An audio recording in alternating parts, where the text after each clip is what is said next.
আসলে নেশা করে গাড়ি চালায় না কিভাবে, এরা অশিক্ষিত লোক আসলে আমার মনে হয় অশিক্ষিত। আর ডাম ট্রাক চলতে দেয় ঠিক নয়, ডাম ট্রাক চলতে দেয় ঠিক নয়, সড়কে চলবে না। আর আমাদের এখানে দাবি হচ্ছে স্পিড ব্রেকার এর আগেও ছিল, এই তুলে দিয়েছে, কিন্তু সামনে বালিকা উচ্চ বিদ্যালয় এখানে মানে 100-র মধ্যে 100 জরুরি ভাগে এখানে ডাম ট্রাক দেওয়া স্পিড ব্রেকার দেওয়ার দরকার। আমাদের এটা দাবি স্পিড ব্রেকারের।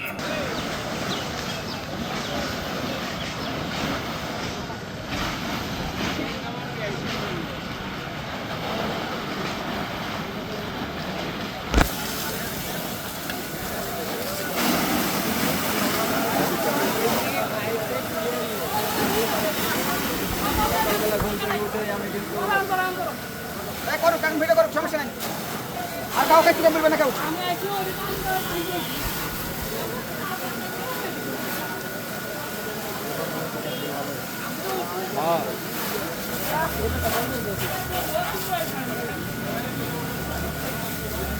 রং সাইড দিয়ে বাড়ি ঠেলি নিয়ে আসি আমাদের আদায় গাড়ির সামনে রাখিছে। আমরা ড্রামটা ঠেলি হেঁটা দিয়ে তারপরে লাশবাই করেছি। এরপরে কি হলো? এরপরে ওই যে আগুন দিয়ে দিছে, জনগণের পাবলিকে ধরে রাখতে পারবেনি।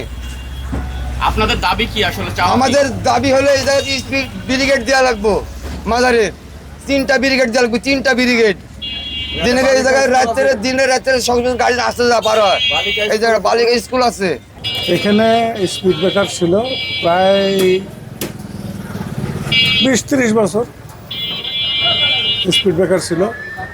এখানে একটা বালিকা বিদ্যালয় আছে, এখানে 900 মক্তব আছে, এখানে হাফেজি মাদ্রাসা আছে, এখানে মাজার মসজিদ আছে, তারপর প্রাইমারি স্কুল আছে।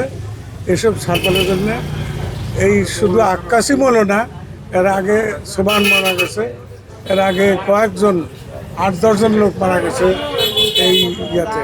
কিন্তু মোটেই আপনার এই স্পিড ব্রেকার না থাকার কারণে দীর্ঘদিন থেকে এই যে বালুবাহী ডাম্প ট্রাক যেগুলো বেপরোয়াভাবে তারা চলাফেরা করছে, তাদের কোনো টাইম শিডিউল নাই, এবং এই চলাফেরা করতে যে তারা বিভিন্ন সময়ে নানান রকমের এক ধরনের স্ট্রাকচারাল ডেথ বলবো এটাকে আমি, মানে একটা কাঠামোগত হত্যা বলবো, এটা রোড অ্যাক্সিডেন্ট না, এটা হচ্ছে এক ধরনের হত্যাকাণ্ড। তারা এই ডাম্প ট্রাক দীর্ঘদিন থেকে এটা চালিয়ে যাচ্ছে। আপনারা বানেশ্বরে দেখেছেন, বিড়ালদতে দেখছেন, শিবপুরে দেখছেন, আপনারা সাংবাদিক এটা অবগত আছেন।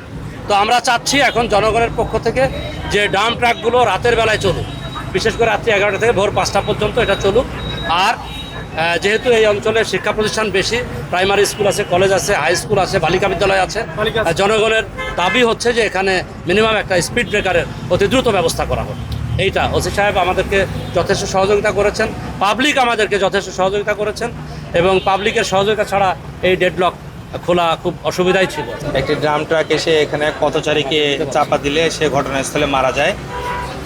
স্থানীয় লোকজনের কিছু এই বিষয়টা নিয়ে একটা ক্ষোভ আছে, তাদের একটা দাবি আছে এখানে যে এখানে একটা স্পিড ব্রেকার দিতে হবে, যেহেতু দুই পাশে দুটো শিক্ষা প্রতিষ্ঠান আছে।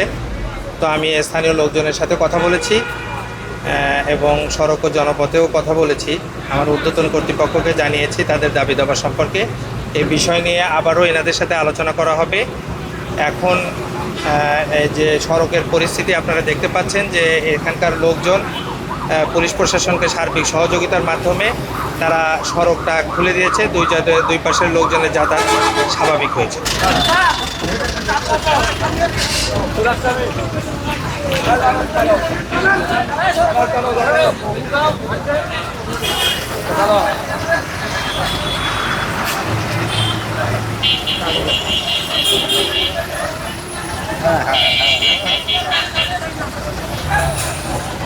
কালি